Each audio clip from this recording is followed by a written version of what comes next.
You're being watched. The government has a secret system, a machine that spies on you every hour of every day. I know because I built it. I designed the machine to detect acts of terror, but it sees everything. Violent crimes involving ordinary people, people like you. Crimes the government considered irrelevant. They wouldn't act, so I decided I would. But I needed a partner, someone with the skills to intervene. Hunted by the authorities, we work in secret. You'll never find us.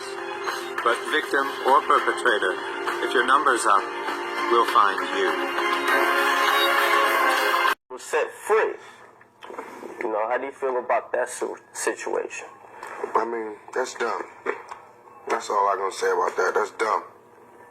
Anybody who still believes in the justice system is smoking crack. Anybody who still believes in the justice system is smoking crack. Anybody who still believes in the justice system is smoking crack.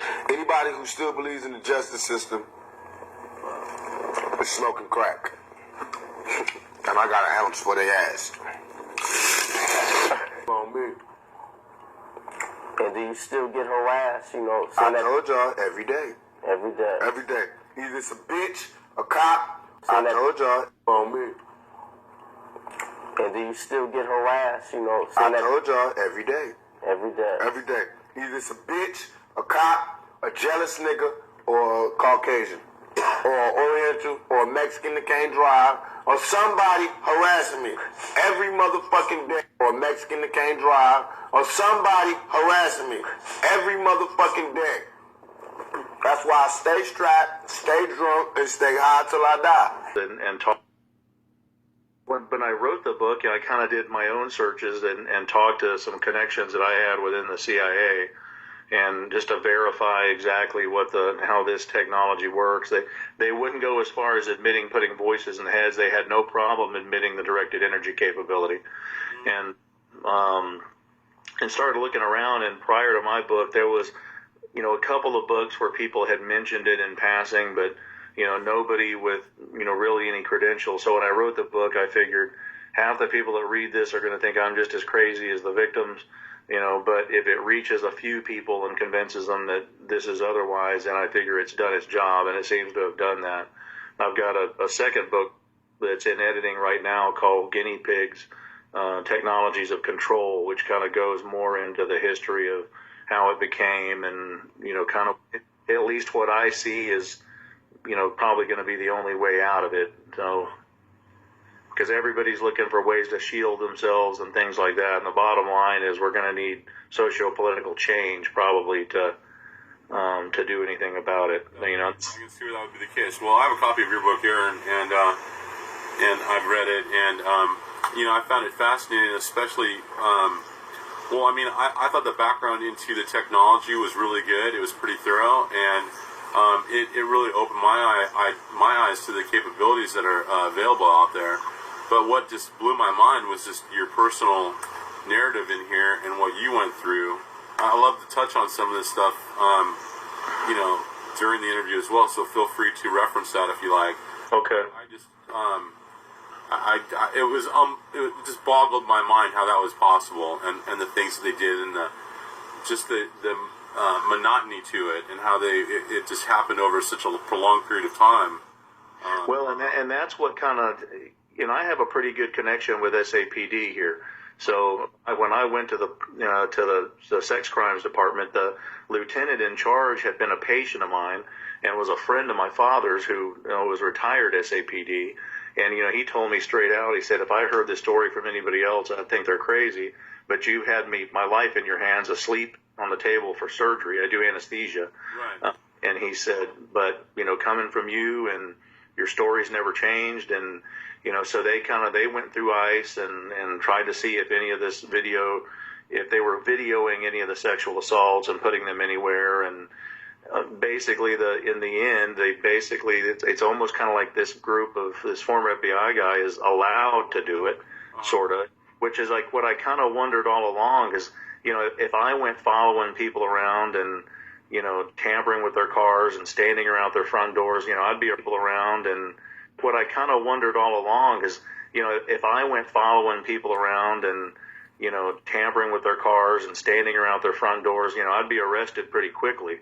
And these guys were so brazen. This wasn't surveillance from afar, or I kind of think that car's following me, or I kind of think that person's following me. These were people literally standing in front of our windows right until you would come walking down the sidewalk, and they would run and jump in a car, or 3 cars following me, moving, jockeying around at 2 in the morning on a weekday, coming home from her house and shooting the finger at me when they would drive by, or trying to block me in until I'd finally maneuver my way around. And, the only good thing.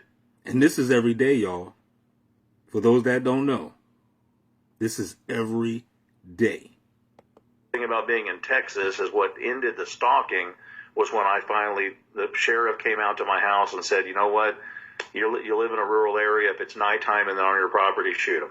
And there was not anything that was questionable. They are and why they might be being targeted, but let's talk a little bit more about some of the techniques that they use. Let's talk about some of the gang stalking that you mentioned and that you yourself experienced in your book. Can you tell me a little bit more about that? Sure. The kind of the old term, or the term that was used online the most, was gang stalking.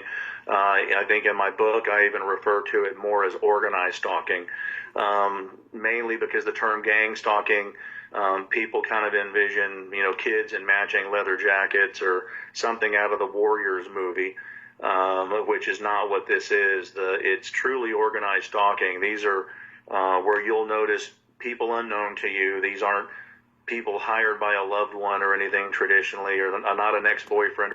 People known and unknown. Your relatives, everybody. Or ex-girlfriend, but all of a sudden you notice, the same vehicles following you everywhere you go. People standing around your front door, standing around work, creating scenes in grocery stores around you where, they may be talking to someone else, within earshot of you, but talking about something you did or something you said to a loved one, and it's geared to let you know that there are people that know your lifestyle and know the specifics of your lifestyle. I think the organized stalking is done for 2 reasons. For one, it's a psychological warfare. It puts the person in a victim mindset. It also puts that victim down the pathway to a mandated psychiatric stay, because when they go around telling everybody that I'm being followed 24/7 by these people, and sometimes they'll tell neighbors or by these bots, or tell loved ones that they're FBI when they're not. So the victim starts telling everybody that they're under some type of federal investigation or federal surveillance, when usually I think this is probably being done by private investigators. However, it's private investigators, usually with former CIA or former FBI experience, and which is why they're being allowed to access the technology. At least in the case here in San Antonio, it was the PI group that we identified here. It was a former FBI fraud investigator that opened up. Now, out of all this, you did not hear this man not mention once about anything about some demons. Okay? He didn't mention no demons. FBI, CIA, local police, bots next door. Up his own private investigative agency after he retired. He hired nothing but his family members and pretty much advertises corporate espionage, and is the guy you turn to if you want to harass an ex-wife during a divorce proceeding to make her look crazy, possibly to get out of paying child support or get custody of your kids, or to get out of paying alimony. Other than getting you down that pathway to a psychiatrist and putting you in a victim mind state, I think the other function of the organized stalking is to GPS you by vicinity. Most of these victims think they're chipped because they seem to be able to be tracked everywhere they go. And we have found a handful of chips in people, but by and large, after looking at... He's not talking about Lay's, y'all. He's not talking about Pringles. Not those type of chips. Thousands of them. For the slow ones in the back. areas, and not only me doing some RF scans looking for chips, but ISA Act, which is an organization I'm affiliated with, has actually gone around the country actually scanning a lot of victims, doing radio frequency scanning. And while we will find radio transmissions either emanating into or from the victim, when you image those sites, we're not typically finding chips, which leads me to believe that most of this is probably being done without any type of an implant. Well, the way you would do that, in my mind, would be to stalk that person and GPS them by vicinity until you can use whatever technology that is being used to remotely track them, by their EEG. And there's other. Now remember, y'all, there's many ways, because including myself, including Tony Panararesco, he did videos on it. I know for a fact that they're putting stuff in me. He said the same thing. So everybody's targeting is different. Some people complain about Morgellons. Me, they've been, I don't know what it is they put in me. Signal, I call it signals. But I don't know what it is, but I know that they put stuff in me. You see what I'm saying? From the satellite base. So everybody's story is different. At the end of the day, y'all, you need to realize that we're all being targeted. Other ways to remotely track someone by body imaging, by facial recognition.